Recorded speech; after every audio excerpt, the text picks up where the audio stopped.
This episode has been brought to you by JustNForm.com. If you're tired of being censored, tired of having your data stolen and sold, go to JustNForm.com, a social media site where all voices are welcome. What is going on, peeps? Man, I missed you guys. I hope y'all miss me, but I'm back. The world tried to take me out, but once again, bounced back like rubber bands. Mostly thanks to you guys. I feel like it's been forever, I swear. And of course, every time I go away for whatever reason, it seems like the world goes crazy. And so we're going to have a lot of videos over the next couple of days. So bear with me. And the first video, the first topic that we're going to cover is this 1-2 Mike Tyson punch / float like a butterfly, sting like a bee agility of AOC, Alexandria Ocasio-Cortez. She put Chris Cuomo in a rhetorical headlock, and I must admit, I thoroughly enjoyed it. Take a look. That is a nonpartisan issue. Then you get into the partisan issue of money, which is, man, do you want to spend a lot of my tax money on these proposals that you and Bernie and others have? Medicare for all, college tuition, maybe even housing, that the Green New Deal that you have, it is all very expensive, especially on the single payer side, and that it gives people sticker shock, even in Bernie's home state. They got sticker shock. They couldn't get it done in his state because of how expensive it is. And that was an 11% increase in taxes, 9 to 11%. Even that was too much for people. How do you pay? How do you sell it? So first of all, the thing that we need to realize is people talk about the sticker shock of Medicare for all. They do not talk about the sticker shock of the cost of our existing system. You know, in a Koch brothers funded study, if any study is going to try to be a little bit slanted, it would be one funded by the Koch brothers.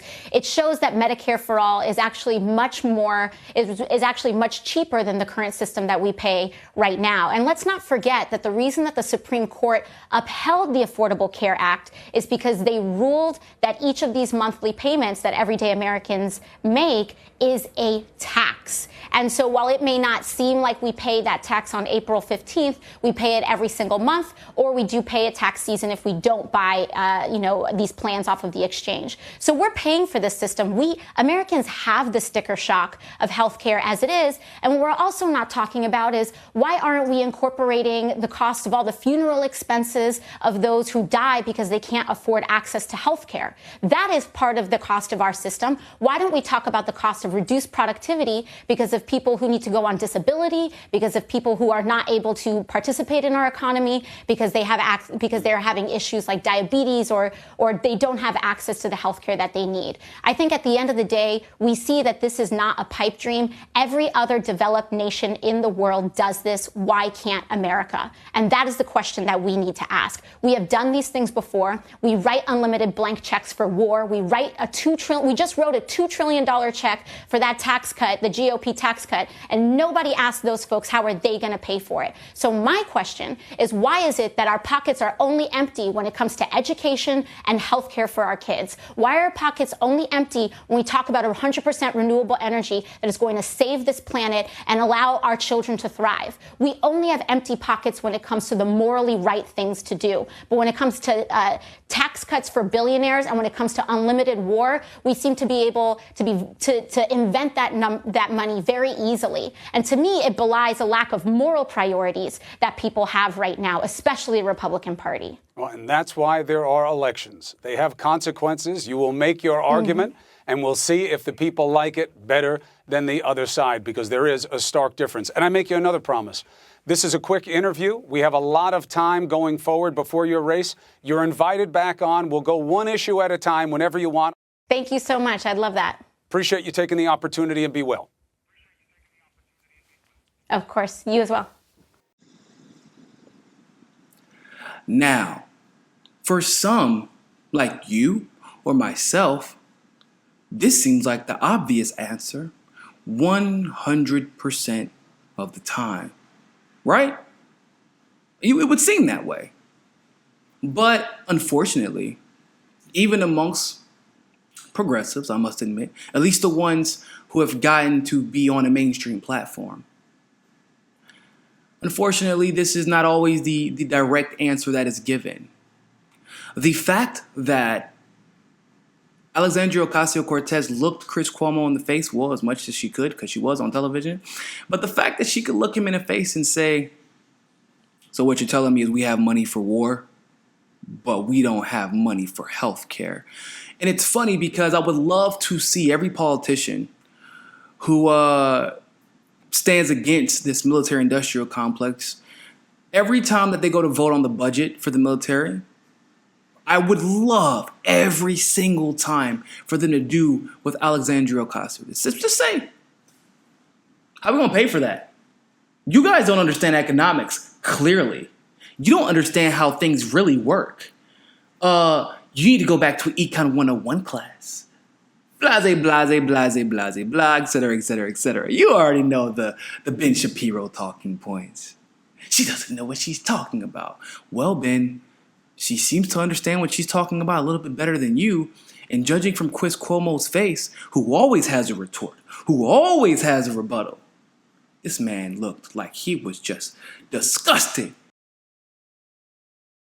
How dare you talk about the military-industrial complex on this show, CNN, establishment media, in front of all of the world and the deep state? You know that's where our money comes from. You know it was bad because his response. See, usually Chris Cuomo is very quick on his feet. But his response was, I guess that's what elections are for. I don't know if y'all know this, but that means, yeah, I just took that L. That's exactly what that means. Because you're right, Chris. That is what elections are for. That is why she won. You understand this, correct? And for those of you who seem to constantly question the intelligence of Alexandria, it's probably best you stop.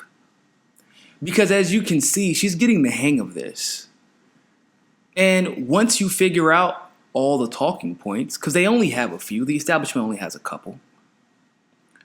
Depending on who you are, what you look like, what state you're in, what your external weaknesses may be. For her, it would be the fact that she's a woman in a male society. She's Latina, and a Latina of color to make it even deeper. And then she's also very, very young for her age, with no establishment political experience. So they like to put her in rhetorical traps. But in this particular case, she put them in one. So what I have taken away from this is that Alexandria Ocasio-Cortez has continued to learn and to grow, and she is disallowing the establishment from determining her narrative, from determining how she will speak on the issues and how she will address the issues when she gets to Congress. She is disarming them, and I hope she continues to do so going forward. And by the way, if you're one of those people who are going around literally lying, I don't know how else to put it, but to be nice, we'll say misinforming people. If you're one of those saying that she said that she's going to endorse Nancy Pelosi, she never said that. That's a lie. I watched the video because everybody kept tagging me in it, and there's this new trend on social media where people have decided that if you link somebody something, it's not likely that they'll read it. Because if I'm bold enough to link you into an article or a video where I claim that someone said something, then you're not going to watch. You're just going to assume my claim is true. That's how they think. Then you go back and watch the video, and what she did was they tried to back her into a corner with Nancy Pelosi, saying, "So are you going to endorse Nancy Pelosi?" Totally out of nowhere, by the way. Yeah. What she said was, how are we going to worry about endorsing anybody for House Majority Leader when we don't have the House? We're not even close. We have elections we need to win now, which is true. I need to talk to my colleagues. I need to become more informed on her policies and what she plans to advocate for. And then we can talk to it. Until then, I'm open to anybody. And then we'll make the decision when the time comes. That is, for the camera, the best answer you can give. That way you don't alienate the establishment and become a target. But at the same time, you let progressives know, hey, I got y'all. Don't worry about that. I ain't gonna let them get me like that. So good on you, AOC. Just keep doing what you're doing. Like keep, that loss in Michigan with Abdul, we all know it wasn't legitimate.